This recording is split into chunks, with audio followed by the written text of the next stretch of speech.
Kun sagantaa BBC Afaan Oromooti. Nu waliin tura.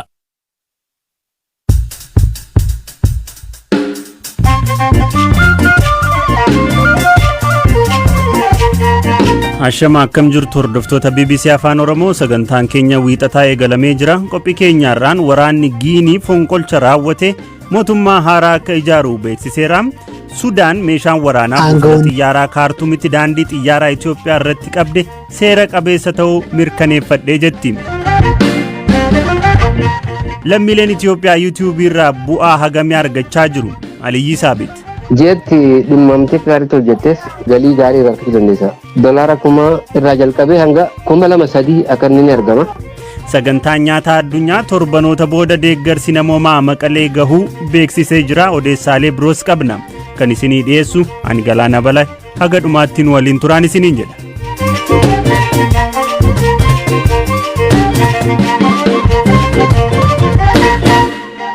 Mootummaan Sudaan meeshaan waraanaa buufata xiyyaaraa Kaartuumitti daandii xiyyaaraa Itoophiyaa irraa qabee seera qabeessa ta'uu mirkaneeffachuu beeksise. Dilbata kaleessaa meeshaan waraanaa buufata xiyyaaraa Kaartuumitti gumruuka biyyattiin qabamuun muddama haaraa Sudaaniif Itoophiyaa gidduutti uume ture. Wanti mudate maal akka ta'e ammayyuu itti aanaa isinitti hima. Aangawoonni Sudaan meeshaa waraanaa sanduuqa 72 Itoophiyaa irraa fe'amee xiyyaara daandii qilleensa Itoophiyaan biyyatti seensifame buufata xiyyaaraa Kaartuumitti to'annoo jala oolchuu beeksisaniiru. Daandiin qilleensa Itoophiyaa meeshaan waraanaa gara Sudaan fe'e seera qabeessaa fi ragaalee barbaachisoo mara kan guutate akka ta'e hima. Ejensiin oduu Sudaan Sunaa akka gabaasetti aangawoonni biyyattii meeshaan waraanaa kun yakka biyyatti raawwatamuuf faayidaarra akka ooluuf ergame jedhanii shakku. Meeshaan kun buufata xiyyaaraa Kaartuumitti sanbata galgala qondaaltota gumurukaa biyyattiin to'atame. Koreen mootummaa duraanii Omar Hassan Al-Bashir kan bara 2019 fincila uummataan aangoorraa buufame akka diiguuf hundeeffame dhimmicha qorachaa jira jedha gabaasni Sudaan dilbata baase. Akka koreen kun jedhutti meeshaan waraanaa kun caamsaa bara 2019 magaalaa guddoo Raashiyaa Mooskoorraa gara Itoophiyaa kan gale yoo ta'u, aangawoonni Itoophiyaa waggoota 2 to'annoo isaanii jala tursiisanii akeekkachiisa tokko malee amma gara Sudaan fe'ame. Daandiin qilleensa Itoophiyaa ibsa dhimma kanarratti BBCf ergeen gabaasni ejensii oduu Sudaan Sunaan baase dogoggoraa jedheera. Meeshaan waraanaa garas fe'ame qawwee adamoof bitame yoo ta'u, seera qabeessaa fi ragaalee barbaachisoo nama ergee fi namatti ergame mara kan guutate ta'uu hime. Daandiin qilleensa Itoophiyaa meeshaa kana kanfaltiin kan geejjibsiisee fi dhimma daldalaa ta'uu beeksiseera. Sunaan akka gabaasetti meeshaaleen waraanaa kun eenyuuf akka ergame adda hin baafamne. Haa ta'u malee koreen dhimmicha qorachaa jiru meeshaan waraanaa kun kan ergame deeggartoota Omar Hassan Al-Bashir kan mootummaan Sudaan ce'umsa gara dimokiraasii biyyattiin gochaa jirtu danquuf socho'u jechuun himatuuf ta'uu akka hin oolle shakkii qabaachuu himeera. Qawween adamoo kun yeroo dheeraaf qondaaltota nageenyaan Finfinneetti to'atamee turuu ibsi daandii qilleensa Itoophiyaa ni hima. Qaamni meeshichitti ergame mana murtii Sudaanitti daandiin qilleensichaa meeshaa kana akka dhaqqabsiisu yookaan ammoo adabbii doolaara 200,000 fi 50,000 akka kafalu himachuu ibse. Kana hordofuun dhaabbatichi qondaalota nageenyaa Itoophiyaa irraa adeemsa barbaachisu hordofee erga xumureen booda meeshaa kana gara Sudaan fe'uu isaa fi xalayaa ministeera Haajaa Alaa Sudaan irraa barraa'e dabalatee ragaalee barbaachisoo mara kan qabu ta'uu hime. Gama mootummaa Itoophiyaatiin dhimmicha irratti wanti jedhamee hin jiru. Biyyoonni lamaan Sudaanii fi Itoophiyaan duraan hariiroo gaarii qabaachaa turan ta'us erga yeroo dhiyootiis waldhabdeen isaanii hammaataa jira. Biyyoonni lamaan yeroo ammaa lafa qonnaa daangaa irratti argamu Alfa Shagaa irratti akkasumas dhimma ijaarsa hidha haaromsaa irratti wal mufataniiru. Waraanni kaaba Itoophiyaatti humnoota Tigraay fi mootummaa federaalaa jidduutti adeemaa jiru ammoo muddama biraa uumeera. Torbee darbee waraanni Itoophiyaa humnoota Tigraay gama Sudaaniin Itoophiyaatti ce'uuf turan irratti tarkaanfii fudhachuu beeksisuun Sudaan hidhattoota kana deeggaraa jiraachuu himee ture. Dubbii himaan waraana Sudaan Birgaadeer Jeneraal Al-Tahir Abu Haja himannaan Itoophiyaa bu'uura hin qabu jechuun gaafa jimaataa akka ibsan Sudaan Tribune gabaaseera. Sudaanii fi waraanni ishii dhimma keessa Itoophiyaa keessas ta'e biyyoota ollaa kaan keessa hin seenuu jechuun qondaalli kun himaniiru.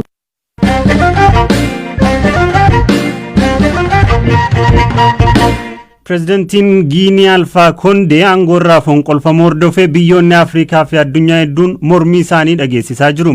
Hoogganaan fonqolcha kana qindeessuun pireezidant Alfaa Koondee aangoorraa guugsee Koloneel Mamadii Dumbuyyoo mootummaan walta'iinsaa tokko torbanoota keessatti ni hundaa'a jedheera.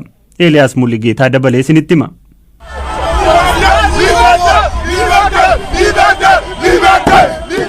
Libertee walabummaa bilisummaa jechooti gammachuu kunneen koloneel Mahamadii Dumbuyaa daandiiwwan Konaakirii gubbaa wayita imalan uummataan sagalee dhagahameedha. Ajajaan garee humna addaa Giinii koloneel Mahamadii Dumbuyaa fonqolcha mootummaa gaggeessuun pireezidaant Alfaa Koondee irraa aangoo fudhachuu dilbata kaleessaa TV biyyattii irratti ibseera.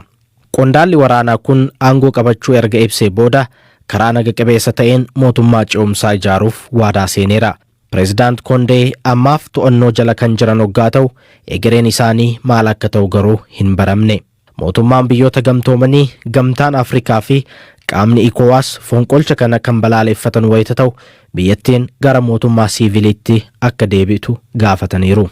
Mootummaa humnaa qawween dabarfamu kamuu nan balaaleffadha.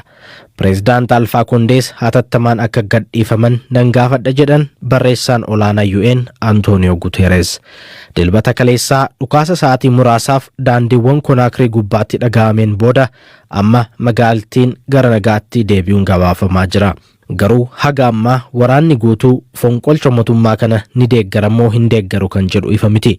Gareen loltootaa aangoo qabachuu himan kunneen wiixataa irraatti ministirootaa fi aangoota olaanoo biyyattii walga'ii yaamanii turan. Qondaalonni humna addaa biyyattii namni yaa'ii kana irratti hin argamne kamuu akka fincilaatti ilaalama jechuun akeekkachiisanii turan. Ibsa TV biyyattii gubbaatti kennaniin bulchitoonni naannolee ajajoota waraanaan bakka buufamuu fi pireezidaant Alfaa Koondee hidhamanii jiraachuu himan. Nageenyummaan isaaniis eegamaadha jedhan. Kutaa biyyattii guutuutti daangaa yeroon sochiis labsameera. Hoogganaan humna addaa biyyattii koloneel Mahamadii Dumbuyaa kaayyoon isaanii malaammaltummaa hundee jabeeffate balleessuu fi bulchiinsa badaa sirreessuufi jedhan.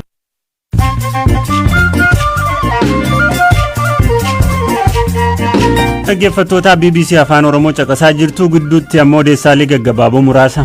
Konkolaattonni fe'umsaa meeshaalee deeggarsa namoomaa 100 ta'an magaalaa guddittii naannoo Tigraay Maqalee galuu sagantaan nyaataa addunyaa World Food Program ibse.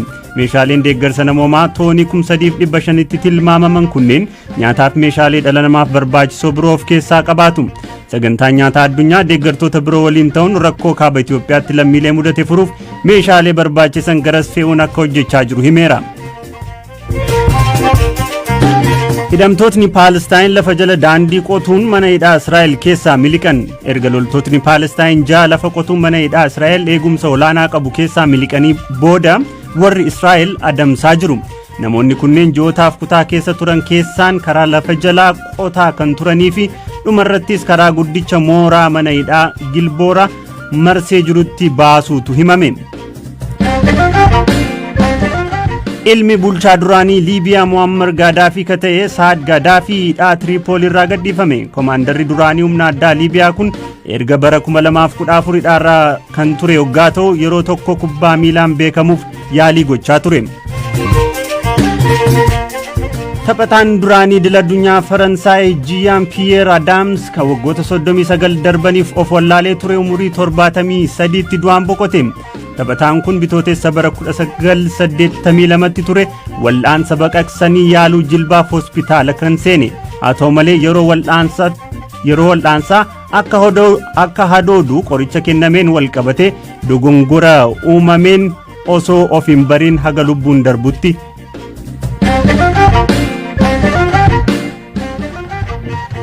Odeessaalee keenya akka birootti ceena.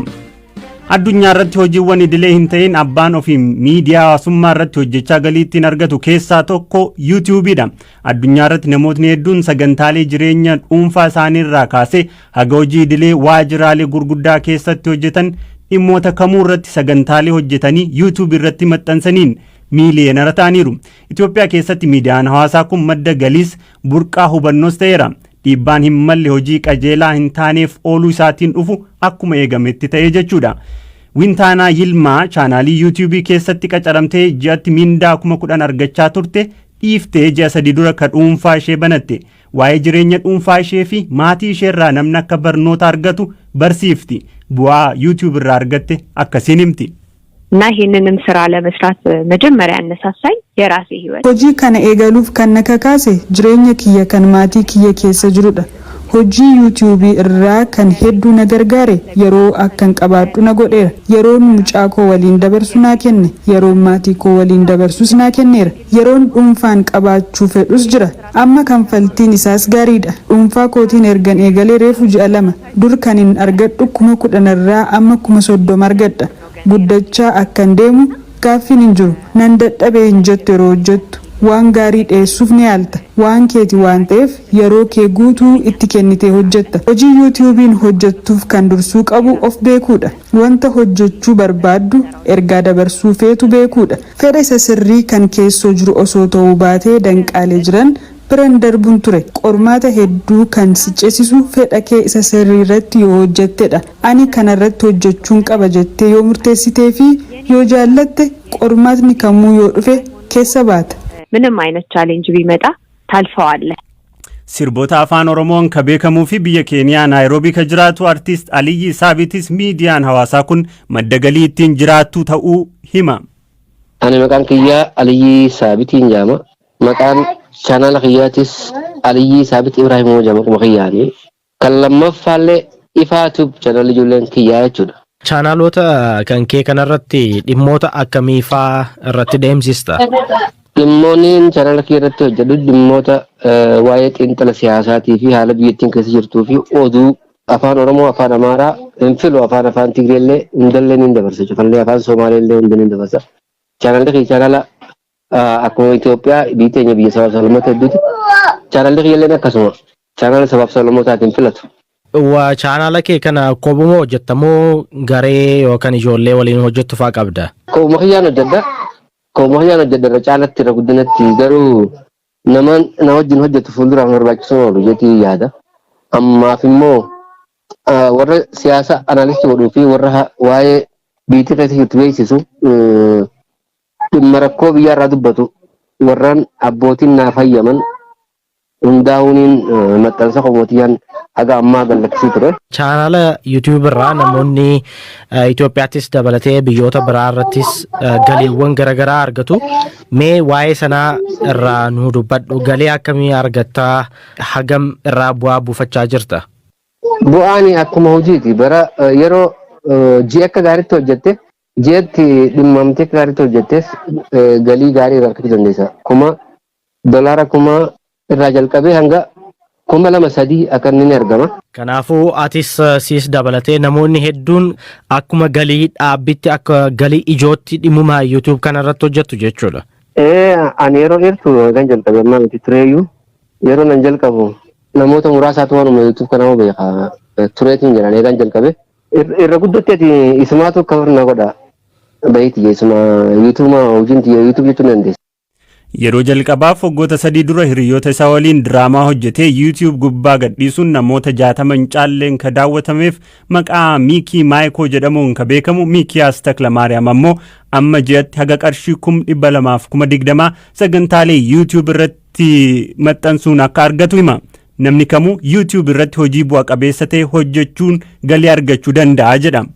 እዚያውን ዩቲዩብን ብጀምር ብሎ የሚያስብ ሰው ለምን አይችልም? ምን አይነት namni osoon jalqabee jedhee yaadu maaliif hin danda'u? Biyya keenyatti irratti hin hojjetamne. Namni hojii mukaa hojjetu yuutuubar ta'uu danda'a.